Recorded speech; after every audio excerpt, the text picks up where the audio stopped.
नमस्कार छात्रों, मैं संगीता बिल्ला, सेंट जोसेफ एकेडमी की हिंदी अध्यापिका आज आपको आपकी पुस्तक उद्बोधन हिंदी व्याकरण के पाठ कारक पढ़ाने जा रही हूँ। तो आइए शुरू करते हैं। पाठ 11 कारक। कारक वाक्य में संज्ञा या सर्वनाम के संबंध को प्रकट करते हैं। ने, को, के लिए, का, में, पर, हे आदि ऐसे शब्द कारक कहलाते हैं। प्रत्येक कारक का अपना एक निश्चित चिन्ह होता है। उदाहरण के लिए नीचे दिए गए वाक्यों को पढ़िए और समझिए। राम ने रावण को मारा। पेड़ पर बंदर बैठा है। विशाल तमन्ना के लिए कपड़े लाया। संदूक में कपड़े रखे हैं। मदर टेरेसा गरीबों व लाचारों की सहायक थी।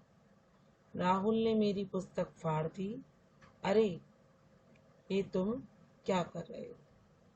ऊपर दिए गए वाक्यों में ने, को, के लिए, में, की, अरे शब्द कारक चिन्ह हैं। इन्हें परसर्ग भी कहा जाता है क्योंकि ये शब्द संज्ञा या सर्वनाम का संबंध वाक्य के अन्य शब्दों से प्रकट कर रहे हैं।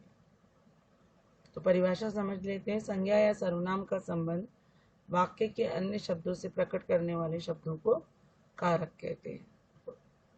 जैसे आपने देखा ऊपर के वाक्यों में कि राम का संबंध रावण, राम ने रावण, राम क्या है? संज्ञा। उसका संबंध अन्य शब्दों से करने वाला जो कारक चिन्ह है, ने शब्द है, वो कारक कहलाता है।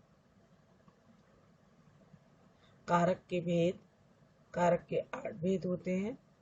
कारक चिन्हों को विभक्ति कहा जाता है। तो कारक का नाम, कारक और उसकी विभक्तियां। कारक का नाम, विभक्ति चिन्ह वाक्यों में प्रयोग। कर्ता ने, पहले हम आपको ये तालिका तो याद ही है। कर्ता ने कर्म को करण से संप्रदान के लिए अपादान से संबंध का के कीरा रेरी अधिकरण में पर संबोधन है अरे। वाक्य में प्रयोग मीन्स ऐसा वाक्य जिसमें नहीं आया हो, जैसे निखिल ने पत्र पढ़ा। को मीन्स निखिल को इनाम मिला। से के द्वारा अर्थात निखिल के द्वारा मिठाई बांटी गई। को के लिए, निखिल के लिए चाचा जी कपड़े लाए। निखिल हवाई जहाज से दिल्ली आया। ठीक है, तो पहले इसमें हमें समझना होगा कि करण में भी से है और अपादान में भी से है, तो दोनों में डिफरेंस कैसे करें। जो करण वाला से है वो के द्वारा के लिए प्रयोग किया जाता है, और जो अपादान वाला से है वो अलग होने के अर्थ में प्रयोग किया जाता है। जैसे उदाहरण आपने पढ़ा, निखिल के द्वारा मिठाई बांटी गई। निखिल सोर्स है। सोर्स मीन्स साधन, करण मीन्स साधन, अर्थात करण को इंग्लिश में कहते हैं सोर्स। साधन शब्द, साधन के लिए जब हम से के शब्द का प्रयोग करते हैं तो वहां पर करण कारक होता है, पर अलग होने के अर्थ में अगर पकड़ते हैं तो अपादान कारक होता है। जैसे ये रहा, ये आप पढ़ेंगे अपादान कारक का उदाहरण, निखिल हवाई जहाज से दिल्ली आया।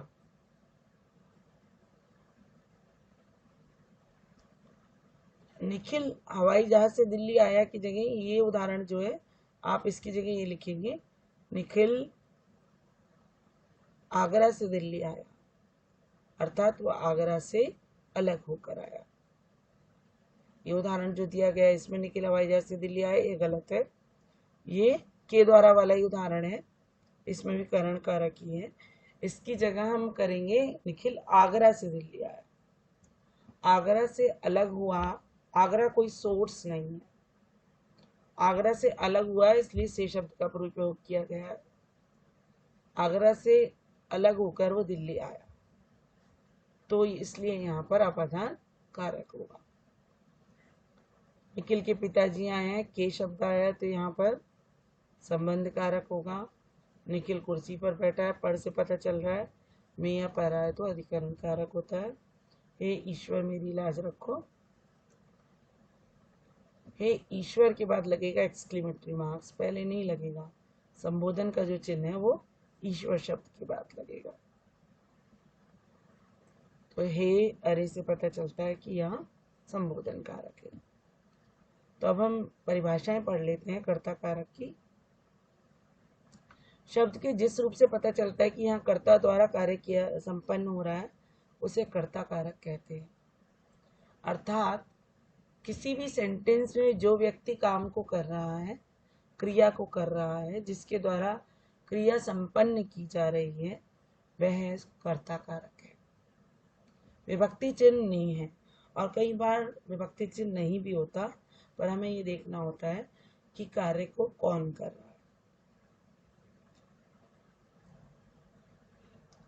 अब यहाँ पर विशाल ने खाना खाया है, तो हमने ने देख लिया तो हमें पता चल गया कि ये कर्ता कारक है।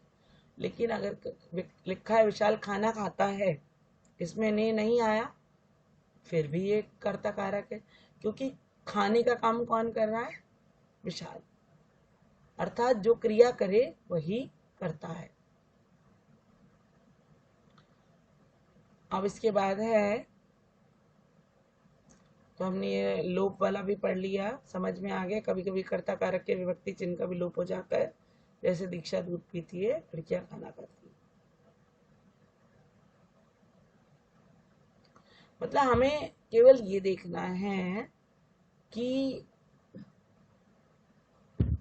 क्रिया कौन कर रहा है, चाहे से आए में आए, उससे हमें कोई मतलब नहीं है। क्रिया जो व्यक्ति कर रहा है वो है कर्ता। जैसे यहाँ पर कुछ अपवाद दिए गए हैं वाक्य, बूढ़े से नहीं चला जाता, चला जाता से हमें पता करना है कि कौन क्रिया कर रहा है, बूढ़े। तो इसलिए बूढ़े शब्द जो है वो है, बूढ़ा व्यक्ति जो है वो करता है। वह खेत में हल नहीं चला सकता,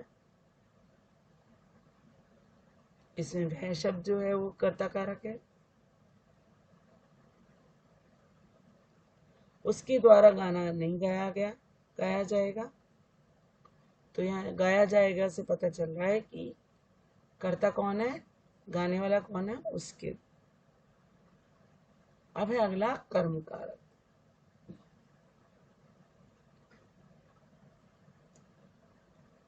कर्म कारक क्या है?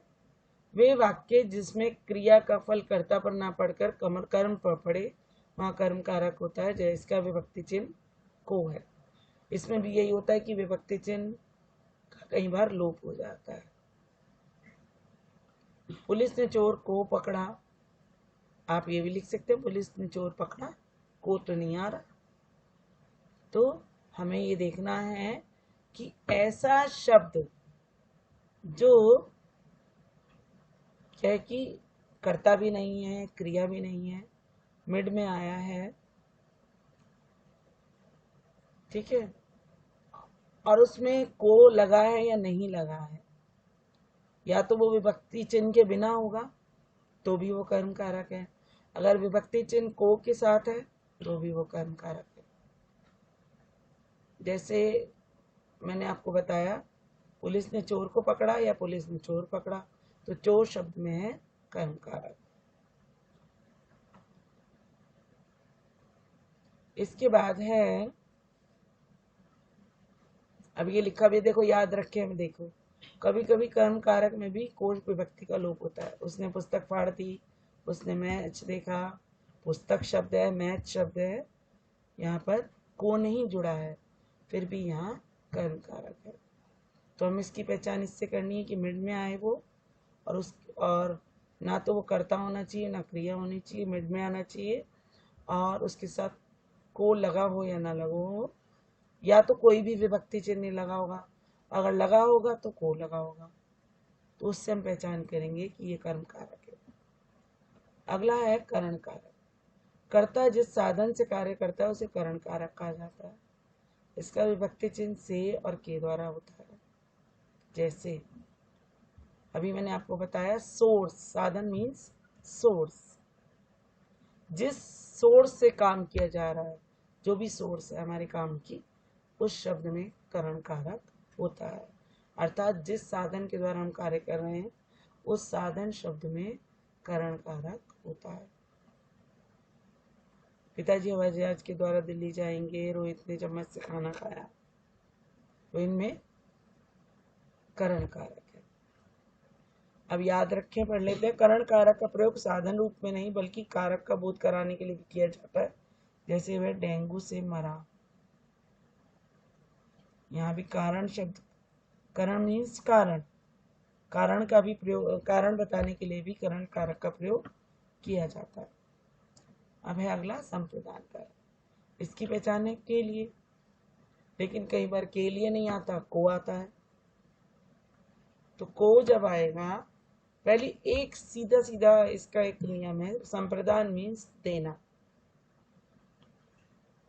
जिस भी व्यक्ति को दिया जाता है कुछ भी, तो जिसको भी दिया जा रहा है उस शब्द में संप्रदान कारक होता है। देखो यहाँ पर है भिखारी को अन्न दो, भिखारी को दिया जा रहा है, तो भिखारी शब्द जो है भिखारी को, जबकि इसमें के लिए नहीं आया, देने के अर्थ में यहाँ पर संप्रदान कारक है। लड़के को मिठाई दो। उसके बाद है अपादान कारक। जिस शब्द से अलग होने, तुलना करने या डरने का भाव प्रकट हो। मैंने कहा था ना, अलग होने के अर्थ में अगर से आता है तो वहां पर अपादान कारक होता है, या तुलना करने के भाव में आता है, डरने में। अलग होने के अर्थ में जैसे पेड़ से फल गिरते हैं, पेड़ से फल अलग होने। मेज पर पुस्तक रखी है, ये तो मेज पर जो है ये तो उसका उदाहरण अधिकरण कारक। बच्चा कुत्ते से डर गया, तो डरने का भाव प्रकट हो रहा है, से शब्द आया है, तो इसलिए यहाँ पर अपादान कारक है। इसके बाद है संबंध कारक। शब्द के जिस रूप से संज्ञाओं और सर्वनामों के परस्पर संबंध का पता चलता है। इसमें तो सिंपल आपको ये देखना है कि का की या री आ रहा हो। जैसे वह मेरा भाई है, मेरा शब्द में हो गया, और फिर है वह राहुल का घर है, राहुल का में हो गया। अगला है अधिकरण कारक। अधिकरण कारक में भी सिंपली यही देखना होता है, में या पर आ रहा। मेज पर, मैदान में, ठीक है, तो ये अधिकरण कारक भी सिंपल है बिल्कुल। उसके बाद है संबोधन कारक। संबोधन कारक भी बहुत इजी है, एक्सक्लेमेटरी मार्क देख के पता चल जाता है कि यहाँ पर संबोधन कारक है। हे अरे आएगा, ना भी आए हे अरे, अगर एक्सक्लेमेटरी साइन लगा हुआ है तो वहां पर संबोधन कारक है। तो याद रखें आप, हमने ये लिखा ही हुआ है, संबोधन के विभक्ति चिन्ह के बाद इसमें आदि बोधक अवश्य लगाया जाता है। अब है संज्ञा शब्दों के विभक्तियों के रूप। ये विभक्तियों के रूप वही बने हैं, कर्ता मतलब कर्ता का जो कारक चिन्ह है वो बालक शब्द के साथ जोड़ दिया। बालक ने, बालक को, बालक के द्वारा, बालक के लिए, बालक से, बालक का, के की, बालक में, पर, हे बालक। ऐसे ही अगले में लड़का शब्द में जोड़ दिया, फिर मुनि शब्द में जोड़ दिया। इसमें फिर गुरु शब्द में हमने कारक चिन्ह जोड़ दिए। उसके बाद माली शब्द में जोड़ दिए, माली ने, माली को, माली के द्वारा, मालिक के लिए। फिर बाबू शब्द में जोड़ दिए, बाबू को शब्द में जोड़ दिए। ऐसे ही उन्होंने राज शब्द के रूप बताया है, तो उसके कन्या शब्द के रूप है, देवी शब्द के रूप बताए हैं, बहु शब्द के रूप है। ऐसे संस्कृत में होता है तो हिंदी में भी शब्द रूप होते हैं, लेकिन हाँ हिंदी क्योंकि हम रोज पढ़ते रहते हैं तो हमें लगता है इसमें कुछ भी नहीं है। अब हम याद रखने योग्य पढ़ लेते हैं। संज्ञा या सर्वनाम का संबंध वाक्य के अन्य शब्दों से प्रकट करने वाले चिन्हों को कारक चिन्ह कहा जाता है। कारक चिन्ह आपको पता ही है, ने, को, के लिए, से, के द्वारा, ये सब कारक चिन्ह। हिंदी में कारक के 8 भेद होते हैं। आपने पढ़ा कर्ता, कर्म, करण, संप्रदान, अपादान, संबंध, अधिकरण, संबोधन। कारक चिन्हों को परसर्ग भी कहते हैं, ये हमने पढ़ा। तो इसी के साथ मैं ये पाठ यहीं पर समाप्त करती हूँ। आशा करती हूँ ये पाठ आपको अच्छी तरह समझ में आ गया होगा। धन्यवाद।